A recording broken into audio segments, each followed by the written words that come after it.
মোবাইলের মধ্যে আপনি কি শেয়ার করছেন? নায়কের ছবি, গায়কের ছবি, নাটক ভালো লেগেছে শেয়ার করে দিয়েছেন, সিনেমা ভালো লেগেছে শেয়ার করে দিয়েছেন, ব্যান্ড শোর গান ভালো লেগেছে শেয়ার করে দিয়েছেন, ক্রিকেটারের ছবি শেয়ার করে দিয়েছেন। কিন্তু ফেসবুকের পাসওয়ার্ড কাউকে দিয়ে ওসিয়ত করে যান নাই যে আমি মরে গেলে আমার আইডিতে ঢুকে এগুলো ডিলিট করে দিও। আপনি মরে যাবেন, কিন্তু আপনার ফেসবুকে আজীবন এই গুনার জিনিসগুলো চলতে থাকবে।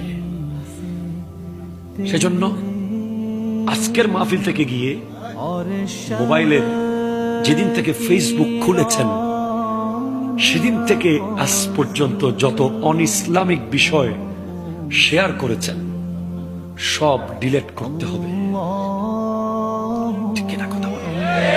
মনে রাখবেন, লিকুল্লি দীনিন খুলুকুন ওয়া খুলুকুল ইসলামি আল হায়া।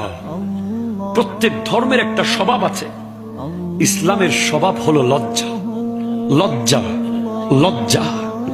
আপনার ফেসবুকে আপনি কি শেয়ার করেছেন এটা আপনার পাড়া প্রতিবেশী সমাজ দেশ দেখছে। আর আমাদের সমাজে এমন কিছু বীর পুরুষ আছে বিবির ছবি ফেসবুকে দেয়। আমার বক্তব্যের বিষয়ের শেষে আছে নারীর পর্দা। নারীর পর্দার ওয়াজ করার আগে স্বামীর পর্দার ওয়াজ করা দরকার।